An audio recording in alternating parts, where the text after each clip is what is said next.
I'm David Griffin. It's the 6th of February 2018 and I'm sitting here in the pavilion at Queen's Park, Chesterfield, talking to... Geoff Miller. Good morning, Geoff, and thanks for joining us. Dave. My pleasure. I think it's appropriate before we start this first interview just to at least let our viewers know who we're talking to here, because you are one of Derbyshire's most distinguished cricketers. You've played, only 5 players have ever played more games of cricket for Derbyshire than you.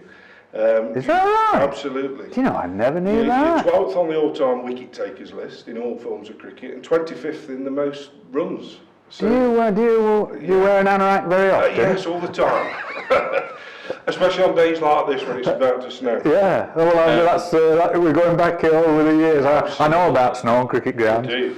Yes, and of course you're one of only 2 players to have won the NatWest Trophy in '81 and the Sunday League in 1990. Oh, right. You were at the wicket when the winning run was hit in '81 in the NatWest Trophy. Yeah. 34 tests, 25 one-day internationals, captain, president of Derbyshire, and then subsequently a selector and national selector. So you kind of done it all, but what I'd like to do is start with, where did it all begin? What was your first contact or connection with this? Well, can I just, game? before you go on, do you know that I did captain England on one occasion, don't you? Oh, because I've gone quiet. Ah, I thought you would have. Well, do you want to start with that then, and then we'll... I'm really, you just throwing these stats at me. Tell me about that later. Well, it was when I was made. I went to the West Indies in 1981, and Bob Willis got injured and had to fly home because he got a bad knee. So they made me vice captain.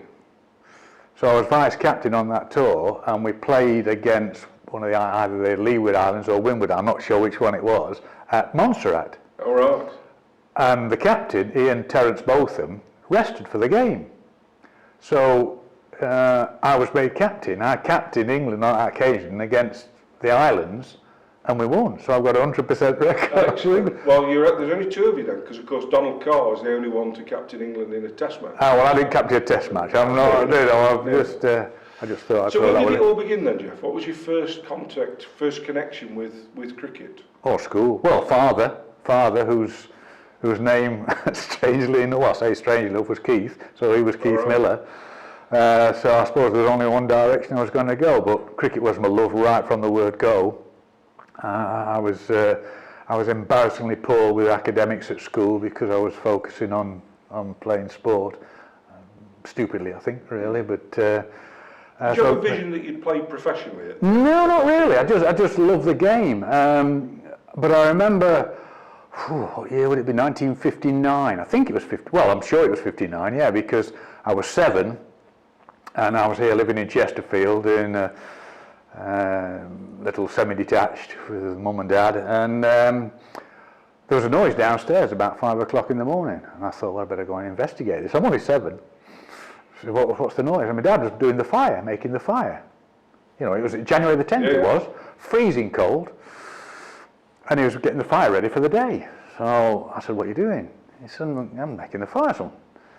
All right. I said, what are you listening to? Because he got the radio on. Oh, he said, this is the Ashes. This is what the history of sport's all about. He said, England are playing against Australia in Australia. And Fred Truman was bowling to Norman O'Neill. I remember. I listened to it. I just listened to it because I love my sport. And I listened to it for about 5 minutes, and my dad just turned to me. And he was still making the paper sticks as they used to do in the old days. He said, can you imagine one day I could be listening to you playing for England in Australia at cricket? Oh, and that set me off. That's what I wanted to do then. Really? And it never pushed, it never drove me. It just backed me. I mean, mum and dad just backed me all the way through. That was the side that went to Australia, wasn't it? Lost 4-0. And it was with the greatest team. Absolutely, they lost 4-0. I was reminded of that recently when people were complaining about the recent Ashes. Yeah. You look at the side that went there. It's had true. They were all there. Cricket, wasn't it? Yeah. So you're 7 years old. You're playing cricket. So what was the next step where you start to play formal kind of cricket? Presumably still at school. Well, school. You know, I was at the junior school where they played cricket, you know, and only on a small, because we've got 2 masters there, sports masters, who loved sport, and loved not just the normal curriculum of sport, but on top of that as well. So when you finished your, no matter what time it would be, 3 o'clock or something like 2:30, junior school, you then went and played football or cricket after school, and they looked after. So my cricket continued through that. And my dad played because my dad was a quantity surveyor at the town hall just across the road here. And he played for what was known as Chesterfield Nalgo, as it was then, and I used to go and watch him. And on the odd occasion I used to field for them, just don't have a bat or a ball for them, field for them as a young 10, 11, 12-year-old. And they all, the passion started from there. So were you looking at that point to go and find a club, or once you got to senior school, was it schools cricket primarily? Well, I think, I don't know when I'm in the position to say it, but I got to Chesterfield Grammar School. I don't think it was through the 11 plus. I think there were people in the right places got me into the school, because that was the sporting school. And I played football. I was a decent footballer. I was a good junior school footballer and a good footballer. And then I went there, and then I played table tennis, because we took on. I was a county table tennis player, pretty good county. But cricket was always there for me. That's what I wanted to do, and I was lucky because I got the opportunity to go for the North versus South trial. I was a decent, I get into the stage, I don't know, 14, 15. And they put me forward for the North versus South schools trial. Oh, right. Yeah. In Wyndham. It was in Norfolk. Yep. Well, I had to catch, I think, 3 or 4 trains to get there with the boots over the shoulder and whatever, and got there. And you'd have to check on the records, but I think there was about 4 grammar school lads and 18 public school lads playing. Anyone that went on to recognition? Oh yeah, crikey, yeah, quite a few of them. John Robert Troutbeck Barkley. Oh right, yeah. Yeah, he was a very good friend of mine now. We went on tour to India, which will come on later probably. And we roomed together, well they put us together at Amritsar the first time, and they had to separate us after 2 days because we couldn't understand a word each other was saying. But no, it was wonderful, we had some great times. I was given this opportunity. A lad called Peter Booth was bowling in Yorkshire. He played for Leicester from Yorkshire. He was quick schoolboy. And the first ball I received from him, I nicked. And Andy Stovall, who was behind the stumps, he dropped it. So I went on to get 70 odd. I got a few wickets with the ball, and I got recognition, and I got selected for the England schools in the squad, which were playing against the West Indies that summer. But I didn't play in any games. What would this be then, Geoff? Oh, crikey, now you're asking me. I would think 67, something like that, 66, 67, something like that. And are you playing any club cricket at this time? Oh, yeah, I was playing. I started at Cutthorpe, little village, because my father worked with a chap who in the town hall who played for Cutthorpe. Yeah. And he said that Geoff wanted to play. He said, well, come and play with Cutthorpe. So I went up and played village cricket. That's where I started, just up the road at Cutthorpe. And then when I went to the grammar school, the master there was a fellow called Tony Roberts. God bless him, he's no longer with us. And he played cricket here for Chesterfield, and he played rugby for Chesterfield at rugby as well. And he said to me, look, if you want to make it in the game of cricket, you've got to come and play at a better standard. So he brought me here and worked with me here. And so it developed from this very place, Chesterfield Cricket Club. And when do you come on to Derbyshire's radar? Because obviously England schools are all moving then. Yeah, I suppose you got kind of recognition from England schools then, because as I say, I went to India.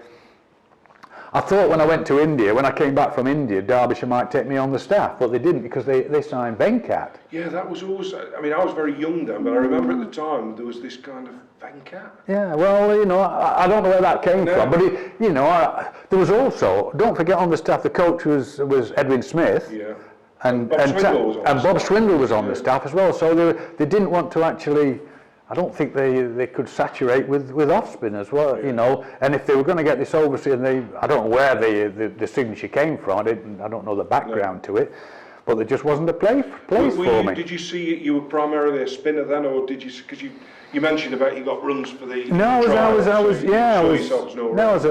remember at school, when I went to the grammar school, from a junior school where I was a decent seam bowler actually, seamer and a batter, I went to the grammar school, and the first summer he looked at the try, there was a piece of paper on the notice board, looked at and I thought, there's a lot of bowlers up there, there's some spinners and some batters there. There's no wicket keeper there, so if I put my name down as wicket keeper, I'll get in the side. So I did. And the first year I was wicket keeper. Really? Yeah, yeah. How did that go down? Well, it was kind of all right. It was Catch pretty the ball, natural. I could catch it, so I did that, and then they saw there was a little bit more extra from that. So when did the contract come at Derbyshire? Because obviously you were very young. You were recognised very early, weren't you? Yeah. Well, we all. I can't remember the year. Would it be 72, 73? Because I signed the same year as There was four of us signed at the same time. There was Colin Tunnicliffe.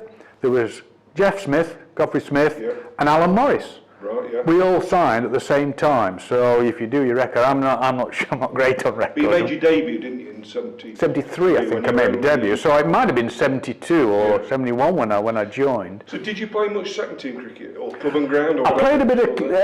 I played against the club and ground because the club and ground played against schools at that time. So I played a few games against club and ground, and actually that's probably where the recognition came, because I got runs twice. I played against them, and I got runs against people like Hendo. Hendo was playing then for club and ground. Dave Wild. Do you remember Dave Wild? And he was, for a schoolboy, he was quick. And I got runs against them, and I got runs against Edwin Bold, of course, and Bob Swindle, and I got runs. So I suppose that's where the recognition came, that this bloke can play a bit. So when you then, because we're sitting on here at Queen's Park, this is where you made your first team debut, not first class, but you played Kent in a list day. Sunday league game. What was the build-up to that like then? Were you expecting to get selected? Who gave you the nod and what have you? And what was it like for you as a young 20, 21-year-old? I can't remember. I can't remember the build-up to it or whatever, because it creates kind of fantasy, doesn't it? You've been selected. But again, so all you're doing is focusing on actually playing. Who was your captain? Brian Bolus, I think. Yeah. So you come in and we bat first, and you're in at 6. Probably later than that. Was I 6 or 7? Was I 6? Was I? All right. So can you remember it? Can you remember walking out on your hometown ground? Do you know what's strange? I can't remember walking out, but I can remember my first scoring shot. Can you? Yeah. It was from John Shepherd. He was bowling, and I hit him through the covers for 4. And I remember Graham Johnson was bowling at this end from Chesterfield, and I came down there, and I think I hit him for 2 sixes straight here, and at the end of it, we walked off, and I think we batted first, didn't we? And they knocked them off.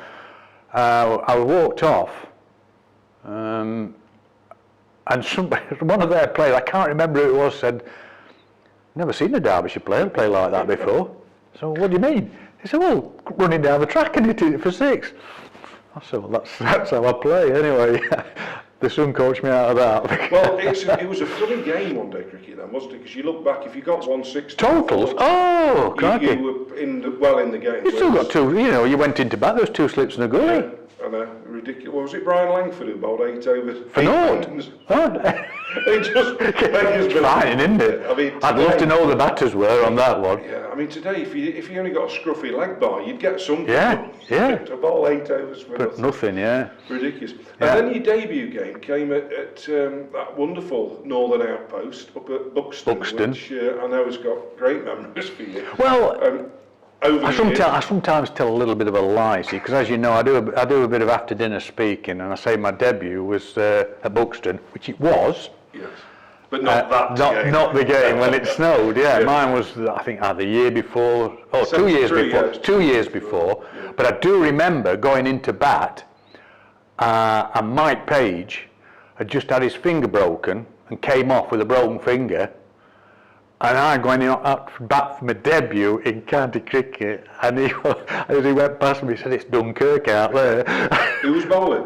Lever? Peter Lever, I think. Yeah, Peter Lever. Yeah, he was sharp. Yeah, yeah. So no, I got naught. Thanks. Yeah, well, thanks. But it's really early days. But are you? Because I'm mindful that in a minute I'm going to fast forward to your Test debut, which only came 3 years later. Yeah. So were you at that time? Was talk of there's this lad at Derbyshire who can? No, I don't think was so. it not that early? No, it wasn't. That was created by one man. Well, we'll come on to him in a minute, I think. Well, you need to come on to him now, because the story, you're asking me about the story of my cricket career, that was created to the extent of international cricket by one man. Well, we will come on to him immediately then, because I think, interestingly, every time we talk to anyone from that era, the name of Eddie Barlow comes up. And I can say this just as a spectator, that Barlow changed my life. The fan I am today, and the belief I have in my county, it stems from Barlow. Now, I was 100 yards away on the boundary, so what it must have been like when he was in the dressing room. So if we go to the winter of 75 then, because that's when the news filtered through that Derbyshire were going to pay this South African to come over.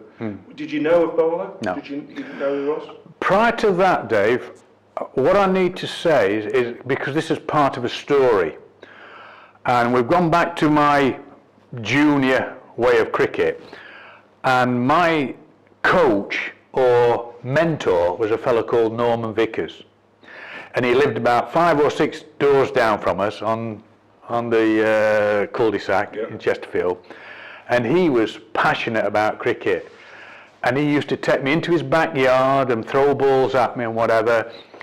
And it got to the stage where he was so honest. He said to me, if you want to make it in the world of cricket, you're going to need to go up a step, and I've reached as much as I possibly can to teach you the fundamentals of the game of cricket, the basics. You need to move on and find somebody who can help you. He says, I'm still here to give you some advice, but you need to move on. That's a very thoughtful thing to do, wasn't it? Well, the next one was here at Chesterfield, when I came to Chesterfield, and people who know this fella inside out, and he got a wicket with his first ball in county cricket, a fellow called Jim Brailsford. Yeah. Now, Jim Brailsford... Ted Dexter. He'd got Ted Dexter out, he then taught me, because he played at Chesterfield, so I used to play with him at Chesterfield. He taught me what county cricket was all about, how you worked into county cricket, and how you had to improve yourself mentally and fitness-wise and everything. So he was my second mentor. Don't forget, at all this stage, my father was there and there just giving me advice anyway. So Dad wasn't a mentor, Dad was Dad, okay? And then the third mentor, because Jim was honest and said, if you're wanting to play international cricket, you need to talk to somebody who's played international cricket and knows what it's all about, and how you actually develop your game up to international cricket, if that's what you want to do. That conversation was 3 days before Eddie Barlow arrived at Derbyshire. It couldn't have worked any better. So he was so straight and honest, Eddie. He was absolutely brilliant. And he said, I can remember him saying now, he said, because bear in mind he lived in Chesterfield. Yes. So we used to travel a lot together, and we used to talk a lot together. You know, one day he'd drive, then I'd drive, but it was a constant, this is what cricket's all about, and the learning process, both on and off the field, was dramatic. Well, what I want to do is just pause there, because I think we've reached an opportune moment to do so, and we'll talk about Eddie and his impact on your career and where it went from then in our next interview. Fine. Thank you.